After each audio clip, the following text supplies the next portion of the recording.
Hello student, you are watching front line accounting और इस बार हमारा जो टॉपिक है वो है नॉन कैश वाउचर पे। तो पिछली बार हमने करा था डेबिट वाउचर और क्रेडिट वाउचर, और मैंने आपसे कहा था कि मैं आपसे क्वेश्चन पूछूंगा कि आप डेबिट वाउचर है या क्रेडिट वाउचर। तो आप तैयार होंगे? उम्मीद करता हूं आपने दोनों वाउचर देख लिए होंगे। एक बार दोबारा याद दिला दूं कि डेबिट वाउचर का मतलब था जब आप कैश पेड करते हैं किसी को, तो डेबिट वाउचर बनता है। और जब किसी से कैश रिसीव कर रहे होते हैं, क्रेडिट वाउचर बनता है। कंडीशन कौन कौन सी है? पेड करने पे, रिसीव करने पे। देखिए ध्यान से और बताइए इस क्वेश्चन के अंदर कौन सा वाउचर बनेगा। क्या कहता है? कहता prepare the source voucher of messrs Mohanlal and sons. कहाँ के हैं ये? दिल्ली के रहने वाले हैं। मैंने ये नाम क्यों बताया? इस नाम का मतलब क्या था? याद कीजिए। जी हाँ, जब भी आप वाउचर के फॉर्मेट बनाएंगे तो सबसे ऊपर इनका नाम लिख लेंगे, messrs Mohanlal and sons. Then second line में नाम आ जाएगा न्यू दिल्ली, और जो भी उनका एड्रेस है उस एड्रेस को आप लिख देंगे। अब पढ़ते हैं आगे। कहता फरवरी 1, cash paid to Ram and sons. आपने कैश राम एंड सन्स को पेड करा। जब आप कैश पेड करते हैं तो कौन सा वाउचर?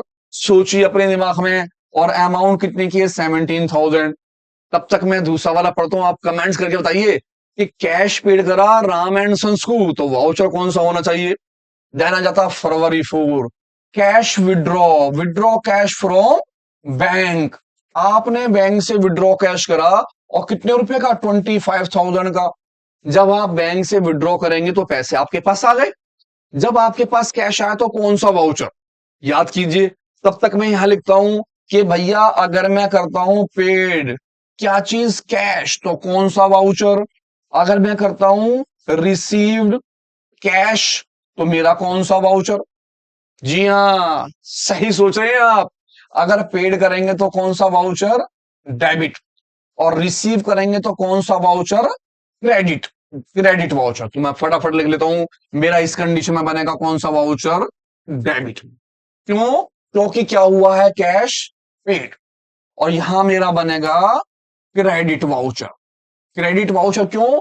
क्योंकि कैश क्या कर रहे हैं हम? विड्रॉ। हमारे पास कैश आ रहा है, तो कैश आने पे क्रेडिट वाउचर। जब आपको ये पता चल जाए कि मेरा डेबिट वाउचर बनेगा और मेरा क्रेडिट वाउचर, तो आप फटाफट दो फॉर्मेट बनाएंगे। पहला आपका फॉर्मेट होगा डेबिट वाउचर का। आप याद कीजिए डेबिट वाउचर का फॉर्मेट क्या था और क्रेडिट वाउचर का फॉर्मेट क्या था। दोनों में क्या अलग था? दोनों के फॉर्मेट सेम थे। क्रेडिट में क्रेडिट नाम लिखते हैं और डेबिट में डेबिट। लेकिन डेबिट वाले में एक कॉलम और आ जाता है। कौन सा? गुड। कौन सा? एक एक्स्ट्रा कॉलम, रेवेन्यू स्टैंप वाला। तो ध्यान से देखिए फॉर्मेट आपके डेबिट वाउचर का, रेवेन्यू स्टैंप का एक बॉक्स एक्स्ट्रा आ गया। यहां केवल नाम डेबिट है, बाकी एज इट इज। यहां आप लिखेंगे फर्म का नाम जो आपके पीछे फर्म है। आपने फिर क्रेडिट वाउचर का फॉर्मेट बनाया, जैसा ये था ऐसा का ऐसा। लेकिन ये वाला जो कॉलम था, ये कॉलम इस वाले में नहीं बनेगा, और यहां नाम लिखा जाएगा क्रेडिट। जब आप कोई भी पैसा क्या करेंगे? पेड, तो वाउचर बनाएंगे डेबिट। और अगर आप क्या करेंगे? रिसीव। आप रिसीव करेंगे तो कौन सा वाउचर बनाएंगे? Credit voucher. तो हम आ जाते हैं अपने वाउचर के ऊपर। देखते हैं सबसे पहले, मेरी डेट है फरवरी 1। मैंने पेड किसे कराया पैसा? राम एंड सन्स को। और अमाउंट जो दिया है वो 17,000। नाम राम एंड सन्स। फरवरी 1, राम एंड सन्स 17,000। आ जाते हैं वाउचर नंबर 1। डेट है हमारी फरवरी 1। नाम राम एंड सन्स। क्योंकि राम एंड सन्स है तो आगे हम अकाउंट्स लगा सकते हैं, क्योंकि ये फर्म है। अमाउंट 17,000। अगर खाली राम नाम होता तो मैं अकाउंट्स वर्ड यूज नहीं करता, क्योंकि अकाउंट्स का नाम लिविंग थिंग्स में आते हैं और फर्म जो है वो नॉन लिविंग थिंग्स है। देन मैं यहां पर लिखूंगा बीइंग, BEING, बीइंग। आप यहां पर फोर का यूज भी कर सकते हैं, FOR4। और जितनी भी बातें लिखी हुई थी वो सारी बात आप यहां तक उतार लेंगे पूरी की पूरी, एक लाइन में चाहे एक लाइन में, दो लाइन में चाहे दो लाइन के अंदर। और वो 17,000 यहां लिख देंगे, 17,000 ओनली यहां लिख देंगे। और आपके यहां मैनेजर के सिग्नेचर हो जाएंगे, और इस जगह पर अकाउंटेंट जो है उसके सिग्नेचर हो जाएंगे। पहला वाउचर कंप्लीट हो गया। वाउचर रहा डेबिट। कैश हमने रिसीव करा है। किससे रिसीव करा है?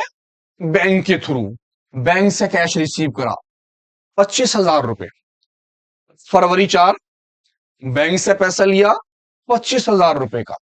सेकंड वाउचर पे आ गया, वाउचर नंबर 2 लिखा, नाम लिखा बैंक, और बैंक के आगे लगा दिया मैंने अकाउंट्स। डेट लिख दी 5/4, अमाउंट आ गई मेरी 25,000 रुपए की, और यही 25,000 नीचे आ गए, और यहां मैंने कट लगा लिया। और नरेशन लिखी BEING, और जो भी ट्रांजैक्शन थी वो सारी की सारी ट्रांजैक्शन आप यहां रिकॉर्ड कर लेंगे और इसे कर देंगे बंद। यहां पर रेवेन्यू स्टैम्प बनाते हैं, और रेवेन्यू स्टैम्प पर उस आदमी के सिग्नेचर होते हैं जो इस पैसे को ले रहा होता है। क्रेडिट वाउचर में रेवेन्यू स्टैम्प का कॉलम नहीं होता, बस यहां पर एक तो मैनेजर के साइन होते हैं और एक किसके का साइन होते हैं, अकाउंटेंट के। यहां पर 3 पार्टियों के साइन, नंबर 1 अकाउंटेंट के साइन, नंबर 2 मैनेजर के साइन, नंबर 3 वो पार्टी जो पैसा रिसीव कर रही है, जिसे आप पैसा दे रहे हो। तो राम एंड सन्स की जगह कौन पैसा लेगा, उसके सिग्नेचर होते हैं। ये आपका क्या रहा, पीछे वाला डेबिट और क्रेडिट वाउचर। अब आते हैं अगले क्वेश्चन पर और देखते हैं कि हमारा नॉन कैश वाउचर किस तरह से होता है। क्वेश्चन कहता प्रिपेयर कीजिए ट्रांसफर वाउचर। कौन सा, ट्रांसफर वाउचर। ट्रांसफर का मतलब non cash voucher in the book of Shiva agencies Faridabad. कहां के रहने वाले हैं ये, हरियाणा के, और आप जानते हैं हरियाणा वालों को बहुत अच्छे होते हैं। कहता May 7 परचेज गुड्स, आपने परचेज गुड्स करा, और किससे करा, मैसर्स अंबुजा से। अब अगर हम उधार में लेते हैं किसी का तो उसका नाम यूज करते हैं, तो यहां पर नाम आने का मतलब वो चीज किस में हो गई, उधार में। और जब चीज उधार में होती है तो वाउचर दोनों आते हैं, डेबिट वाउचर और क्रेडिट वाउचर दोनों एक साथ बनाए जाते हैं, जिसे हम क्या बोलते हैं, ट्रांसफर वाउचर या नॉन कैश वाउचर। इस कंडीशन में दोनों बातें आ गई, परचेज भी है और वो भी उधार में। सेकंड May 9 उसने कहा सोल्ड गुड्स करा हमने, और किससे करा, फैशन पॉइंट से। ये भी फरीदाबाद के रहने वाले हैं, और इनकी जो अमाउंट है वो कितने की है, हमारी 65,000, और इनकी अमाउंट है 50,000 की। तो एक एंट्री परचेज की है और एक एंट्री है सेल की, लेकिन दोनों की दोनों एंट्री है उधार वाली। आपने उधार में माल खरीदा है और उधार में माल बेचा है। तो जब हम उधार में खरीदते हैं और उधार में बेचते हैं तो हम उसे बोलते हैं non cash voucher. Non cash voucher में सबसे पहले ट्रेडिंग कंपनी, जो भी कंपनी है उस कंपनी का नाम और उसका एड्रेस लिख देंगे, वाउचर नंबर, डेट, अमाउंट का कॉलम सेम रहेगा, और यहां पर आपके दोनों नाम आएंगे, डेबिट वाला नाम भी आएगा और आपका कौन सा नाम आएगा, क्रेडिट वाला नाम। डेबिट वाला नाम भी और किसका नाम, क्रेडिट वाला नाम, दोनों के दोनों नाम लिखे जाएंगे। अब जब डेबिट और क्रेडिट दोनों नाम लिख लेंगे तो दोनों नामों को इस्तेमाल करेंगे। किस तरह से करेंगे देखते हैं। सबसे पहले मैंने करा परचेज, परचेज करा गुड्स, और गुड्स जो परचेज करा है वो किससे करा है, अंबुजा, जो अंबुजा है उनसे, मैसर्स। तो आपका नाम जो है यहां ऊपर लिखा जाएगा सबसे पहले वाउचर नंबर 1, और नाम लिखेंगे परचेज, क्योंकि आपने क्या करी, परचेज। आपने परचेज नाम लिखा और परचेज अकाउंट्स, और नीचे क्रेडिट में नाम लिखेंगे मैसर्स अंबुजा, AMBUJ, अंबुजा।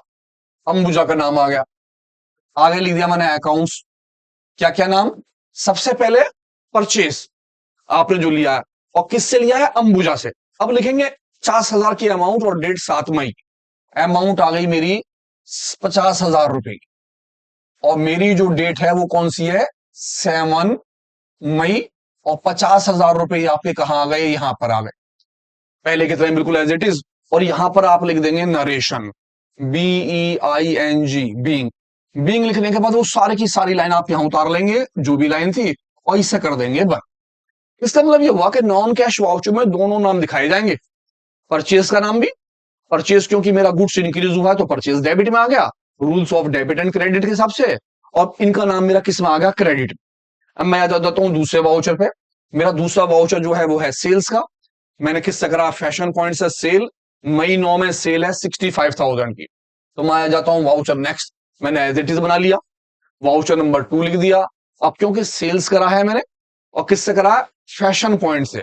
तो सेल्स जब हम करते हैं तो हमारा गुड्स डिक्रीज होता है, तो सेल्स नीचे लिखी जाती है।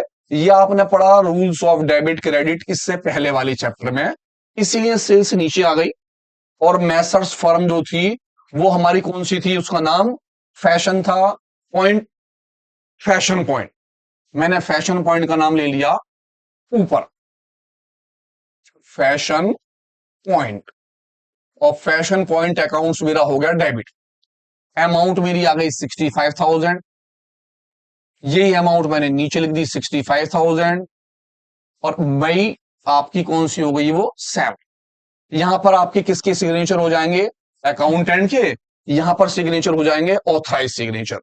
तो यहां पर आप छोटी सी लिख देंगे पहले की तरह नरेशन, BEING बीइंग, और जो भी ट्रांजैक्शन आपने करी है वो सारे की सारी बातें यहां लिख दें। इस तरह से नॉन कैश वाउचर बनाया जाता है। नॉन कैश वाउचर में परचेज और सेल उधार की आती है।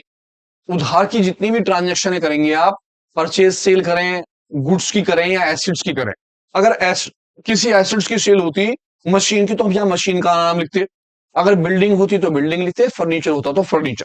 गुड्स होने की जैसे कि यहां पर नाम क्या आया, सेल। इसी तरह सपोज कीजिए ये परचेज की डीलिंग थी, अगर वो करता परचेज मशीन तो मैं परचेज की जगह पर नाम क्या लिखता, मशीन।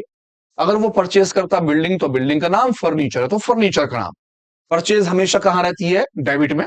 परचेज एक्सपेंसेस होती है और इंक्रीजिंग होती है, तो इंक्रीजिंग की वजह से परचेज डेबिट रहती है। ये rules of debit and credit के चैप्टर में है।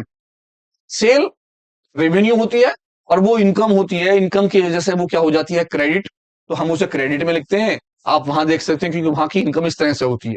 तो दोनों वाउचर ध्यान से देखिए, आप समझ गए होंगे कि डेबिट वाउचर केवल कैश पेड करने के लिए बनाया जाता है, क्रेडिट वाउचर केवल कैश रिसीव करने के लिए बनाया जाता है, सिंगल कैश रिसीव और कैश पेड। जबकि नॉन कैश वाउचर जब हम उधार में डीलिंग करते हैं तो दोनों चीजें लिखते हैं, डेबिट वाली चीज भी, क्रेडिट वाली चीज भी। इसीलिए इसके अंदर दोनों की दोनों चीजें मिलती हैं। तो जुड़े रहिए, फ्रंट लाइन अकाउंटिंग पे एक अच्छी सी वीडियो फिर लाते हैं, देखते रहिए। Thank you.